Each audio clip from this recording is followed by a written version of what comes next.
Në një varrez të heshtur, përballë një lapidari të ftohtë mermeri, milioneri dhe bashkëshortja e tij ishin të gjunjëzuar në tokë, të thyrë, pa forcë, duke qarë për dy djemë binjak që kishin humbur pa asnjë shpjegim. Heshtja e rëndë e varrezës thyej vetëm nga vajtimi i nënës, një të qarë e mbytur që dukej sikur vinte nga thellësia e shpirtit. Era lëkunte lehtë gjethet e thata mbi varre, sikur vetë toka po merrte frym me dhimbjen e tyre. Pa pritur, një zë i vogël e i pasigurt ndërpreu gjithçka. Zotëri, ata nuk janë këtu. Milioneri ngriti kokën i hutuar, me sytë e skuqur nga lotët. Para tij qëndronte një vajzë e vogël, e pistë, zbathur, me rroba të grisura dhe flokë të zinj të çrregull. Ajo tregoi me gisht drejt lapidarit. Miguel dhe Gabriel jetojnë me mua në jetimore. Në atë çast, bota u ndal. Koha dukej sikur kishte ngrirë. Ata ende nuk e dinin se një zbulim tronditës po vinte, një e vërtetë që do të shkatëronte gjithçka që besonin se dinin. Para se të vazhdojmë këtë histori, mendoni për të gjitha zërat që nuk u dëgjuan kurrë, për kujtimet që u varrosën para kohe. Kjo është një prej tyre. Dhe tani, do t'ju tregoj gjithçka nga fillimi. Ishte një e hënë në São Paulo, kur Marcelo Silva u kthye sërish në varrezat e Morumbit. Për krah tij ishte bashkëshortja, Amanda, me sytë e fryrë nga të qarat e pafundme. Kishin kaluar 3 muaj që nga vdekja e binjakëve Miguel dhe Gabriel, vetëm 5 vjeç. Raporti mjekësor thoshte se kishin ndëruar jetë për shkaqe natyrore. 2 fëmijë të shëndetshëm, pa asnjë histori sëmundjeje, thjesht u shuan. Marcelo ishte një miliarder i fuqishëm në sektorin e pasurive të paluajtshme, një njeri i mësuar të zgjidhte çdo problem me para dhe ndikim. Por aty, përballë asaj varreze të ftohtë gri, me fotografitë e djemve të tij të gdhendura në mermer, ai ndihej më i pafuqishëm se kur më parë në jetën e tij. Amanda u ul në gjunjë mbi barin e lagur dhe filloi të qante në heshtje. Marcelo u gjunjëzua pranë saj. Ata u përqafuan dhe qanin së bashku, të shkatëruar. Diçka brenda tyre bërtiste se diçka nuk shkonte. Asgjë nuk kishte kuptim. Të premten, djemtë kishin qenë mirë, duke luajtur me makina lodër në dhomën e ndenjes. Të shtunën në mëngjes, Dadoja kishte telefonuar, e friksuar, duke thënë se ata ishin sëmur pa pritur. Të dielën, mjeku deklaroi vdekjen. Gjithçka kishte ndodhur shpejt. Tepër shpejt. Tepër pastër. Dhe pikërisht atëherë, ajo u shfaq. Një vajzë rreth 8 vjeçe, me këmbë zbathur, rroba të pista, flokë të çrregull dhe sy të mëdhenj, të friksuar, por me një shkëlqim guximi që Marcelo nuk e kishte parë kurrë te një fëmijë. Ajo qëndroi disa metra larg, duke parë varrin. Ata nuk janë këtu, tha ajo me një zë të dridhur. Amanda ngriti kokën, e hutuar. Marcelo vrejnti vetullat. Çfarë the? Pyeti ai. Vajza bëri një hap përpara dhe tregoi lapidarin. Miguel dhe Gabriel, ata nuk kanë vdekur. Ata janë gjallë. Zemra e Marcelos u ndal për një çast. Amanda u ngrit menjëherë, fytyra e saj u zbardh. Si di emrat e tyre? Pyeti ajo me zë të dridhur. Vajza gëlltiti pështymën, e friksuar. Sepse i pash byzylykët e tyre. Ata janë në jetimoren ku jetoj unë, në lindje të qytetit. Unë kujdesem për ta. Amanda u lëkun. Marcelo e mbajti nga krahu, por edhe gjunjët e tij po dridheshin. Kjo nuk mund të ishte e vërtetë. Nuk mund të ishte. Por vajza nuk kishte asnjë arsye të gënjente. Ajo duke jetmeruar, e djersitur, e friksuar nga prania e tyre. Je e sigurt? Pyeti Marcelo me zë të ngjirur. Plotësisht e sigurt? Vajza pohoi me kokë me shpejtësi. Byzylyk blu me emrin Miguel. Byzylyk jeshil me emrin Gabriel. Ata erdhen në jetimore një natë, të trembur, duke qarë. Askush nuk e dinte nga kishin ardhur. Unë i fsheha në vendin tim sekret. U bëm miq. Amanda mbuloi gojen me duar, lotët i rridhnin pa pushim. O zot, Marcelo u ul në gjunjë përballë vajzës, duke u përpjekur të kontrollonte zërin. Si quhesh? Marina.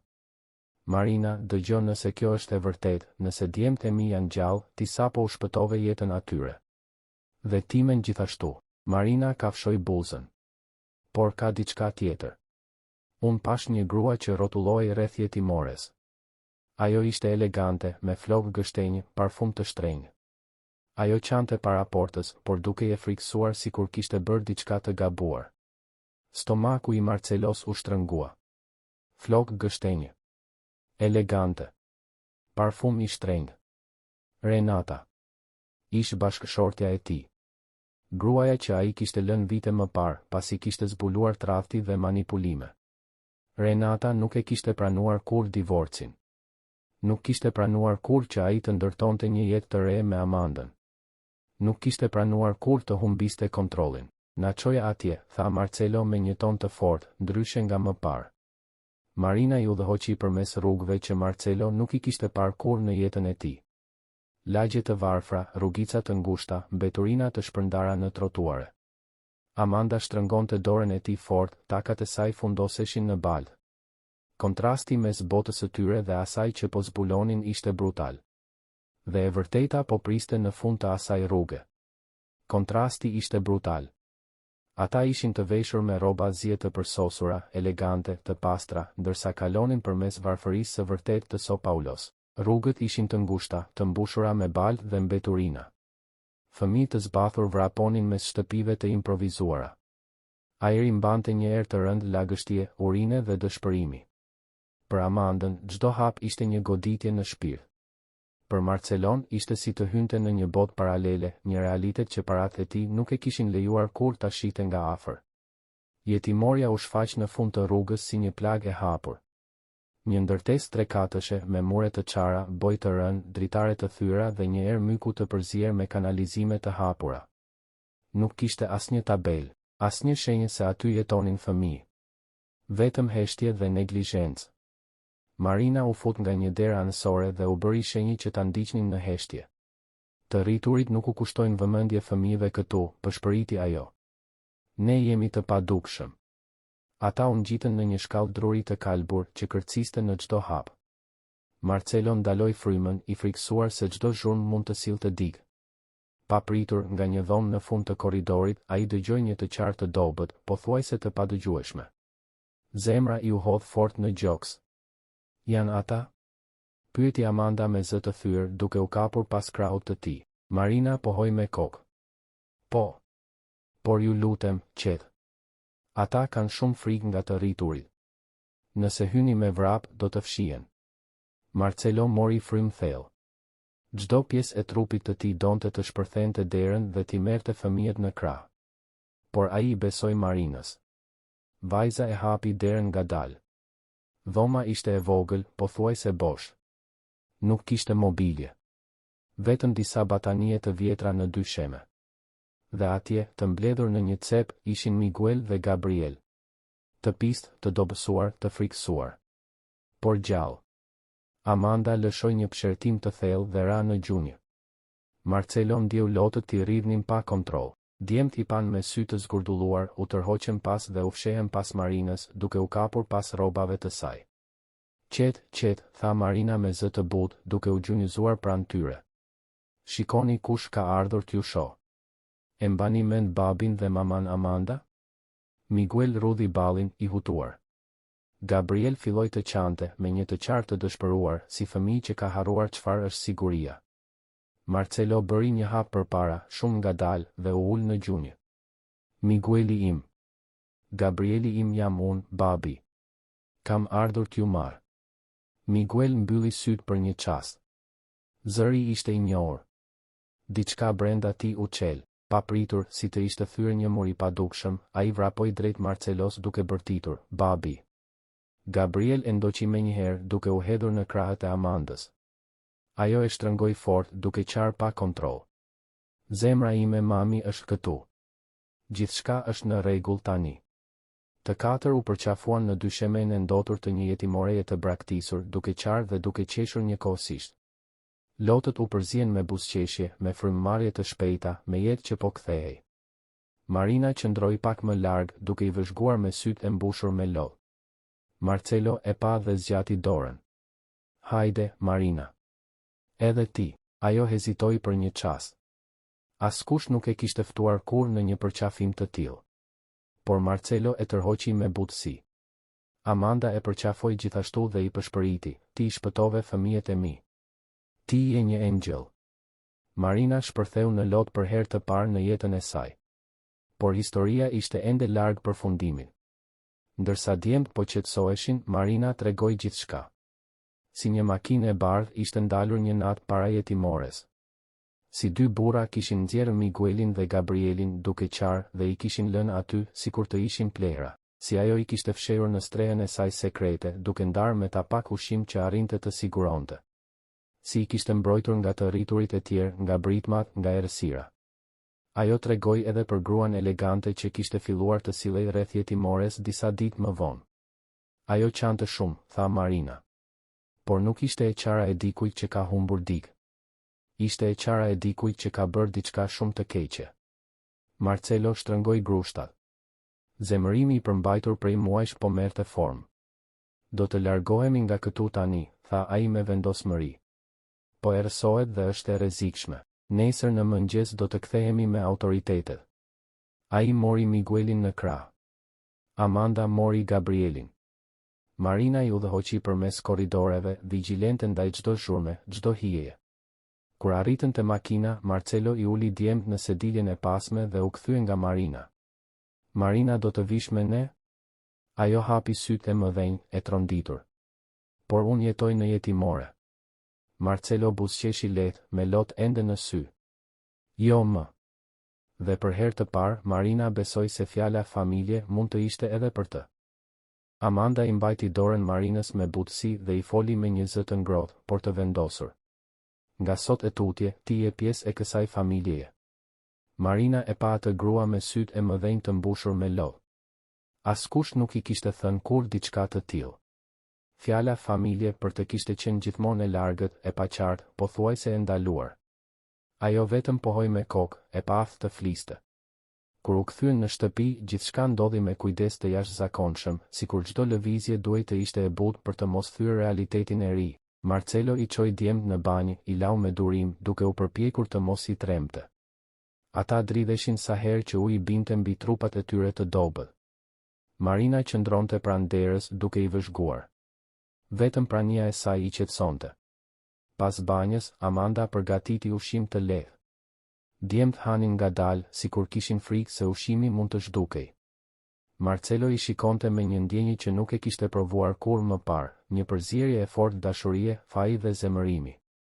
Ata u vendosën për të fjetur në dhomën e miqve. 2 krevate të vegjël u shtyn pranë njëri tjetrit dhe Marina u shtri mes tyre, si një mburoj e heshtur. Vetëm atëherë, Migueli dhe Gabrieli mbyllën sytë. Frymëmarrja e tyre u bë më e qetë. Marcelo qëndroi në prag të derës për disa minuta, duke i parë, duke u siguruar që ishin vërtet aty. Pastaj shkoi drejt zyrës. Amanda ishte aty, e ulur përpara tryezës, e rrethuar nga dokumente. Raporte mjekësore, certifikata vdekjeje, dokumente spitalore. Ajo ngriti kokën sapo Marcelo hyri. Shiko këtë, tha ajo, duke treguar me gisht. Orari i vdekjes është identik për të dy certifikatat. Deri në minutë, kjo është e pamundur. Marcelo mori dokumentin tjetër dhe e lexoi me kujdes. Mjeku që i ka firmosur. Doktor Claudio Mendes. Nuk më kujtohet ta kem dëgjuar ndonjëherë këtë emër. Amanda hapi laptopin dhe filloi të kërkonte. Gishtat i dridheshin mbi tastier. Asgjë, pëshpëriti ajo. Nuk ekziston. Nuk ka asnjë regjistrim në Këshillin Rajonal të Mjekësisë. Ai njeri nuk ekziston. Në atë çast, telefoni i Marcelos vibroi. Një mesazh nga një numër i panjohur. Duhej ta kishe lënë ashtu. Marcelo ja tregoi mesazhin Amandës. Fytyra e saj u zbardh. Ata e din që i gjetëm fëmijët. Pa humbur kohë, Marcelo telefonoi avokatin e tij, një hetues privat dhe një mik të vjetër që ishte delegat policie. Të gjithë filluan të lëviznin. Asgjë nuk do të lihej rastësisht. Të nesërmen, ata shkuan në spitalin ku, sipas dokumenteve, djemtë kishin ndërruar jetë. Menaxheri administrativ i priti i tensionuar, me djers në ball. Doktor Claudio Mendes? Përsëriti ai. Nuk kemi pasur kur dik me këtë emër këtu. Po dosjet mjekësore të fëmijëve të mi? Këmbënguli Marcelo. Menaxheri u ul përpara kompjuterit duke klikuar nervozisht. Janë zhdukur të gjitha. Duhet të ketë qenë një gabim sistemi. Amanda kryqëzoi krahët. Sa e përshtatshme. Dyshimet tashmë ishin shndërruar në siguri. Dikush kishte organizuar gjithçka me kujdes të ftohtë. Të nesërmen në mëngjes, ata u kthyen në jetimore, këtë herë të shoqëruar nga roje sigurie, avokat dhe hetues. Marina dhe binjakët u dërguan të prisnin në strehën e saj sekrete, vendi ku ajo I kishte mbrojtur më parë. Kontrollet zgjatën më shumë se sa pritej. Kur më në fund Marcelo shkoi të merrte fëmijët, zemra I u ndal. Streha ishte bosh. Batanijet ishin zhdukur. Mbulesa që fshite hyrjen ishte zhvendosur. Në ajër ndiej një erë e çuditshme, sikur dikush kishte djegur diçka. Jo, përshpëriti Amanda. Jo, Marcelo hyri me vrap në dhomë. Në dy sheme kishte gjurmë të mëdha çizmesh. Gjurmë burrash. Dhe aty, pranë murit, një copë pëllure e grisur. Ai e njohu menjëherë. Është nga rrobat që kishte veshur Gabrieli dje, tha me zë që I dridhej nga zemërimi. I kanë marrë përsëri. Hetuesi u ul dhe vështroi gjurmën. Janë tërhequr zvarr. Drejt zonës së ndaluar të jetimores. Askush nuk shkon atje. Marcelo nuk priti asnjë urdhër. Vrapoi. Zona e ndaluar ishte një korridor I errët, plot mbeturina, me mure të lagështa dhe zhurma minj që vraponin në errësirë. Amanda dhe rojet e ndoqën pas. Në tokë gjetën një copë batanie fëmijësh të grisur. Pastaj diçka që I ngrini gjakun Marcelos. Një broshe ari me inicialet RM. Renata Moreira.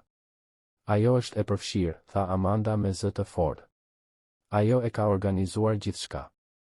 Ajo e shtrëngoi broshetën në dorë. Do ta shkatërroj.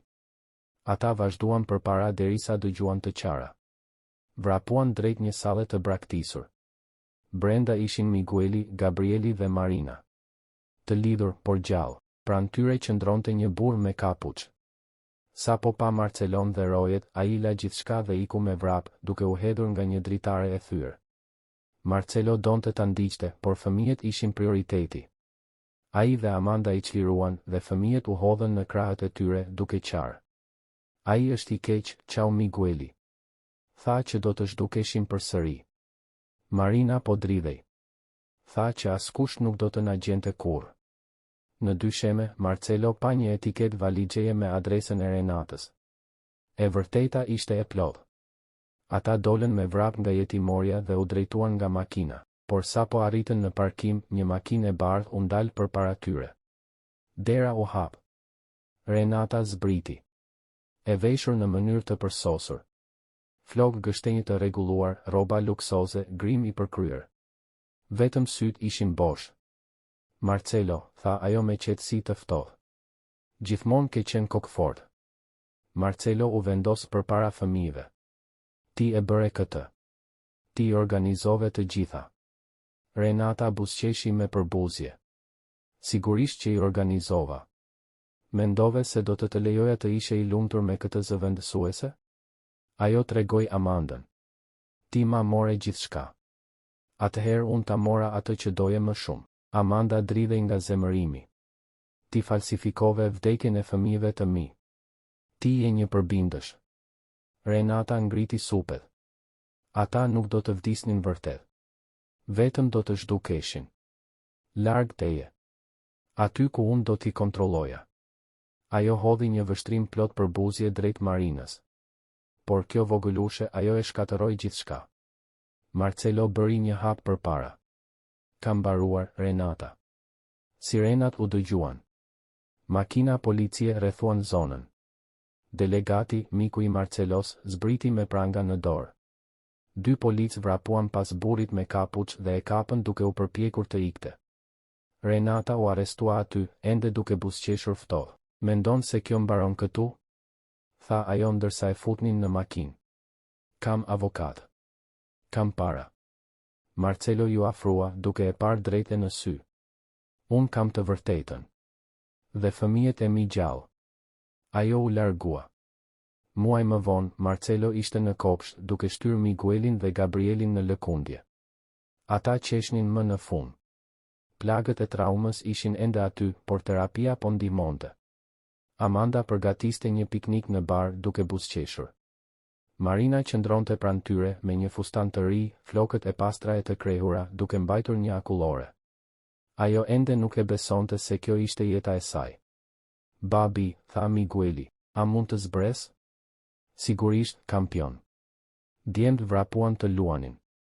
Marina qëndroi pranë Marcelos. Faleminderit, tha ajo me zë të ulët. Që nuk më le pas. Marcelo u ul në gjunjë përballë saj. Marina, ti i shpëtove fëmijët e mi. Ti je personi më i guximshëm që njoh. Dhe tani ti je vajza ime gjithashtu. Marina shpërtheu në lodh. Ai e përqafoi fort. Amanda u bashkua duke i përfshirë të dy. Migueli dhe Gabrieli u hodhën mbi ta duke qeshur.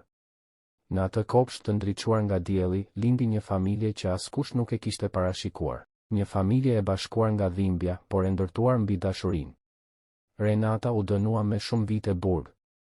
Bashkëpunëtori i saj rrëfeu gjithçka. Mashtrimi u zbulua. E vërteta doli në dritë. Dhe Marcelo mësoi një mësim që nuk do ta harronte kurrë. Ndonjëherë, engjëjt që shpëtojnë jetët tona nuk kanë krah. Ata kanë këmbë zbathur, rroba të grisura dhe një zemër më të madhe se bota.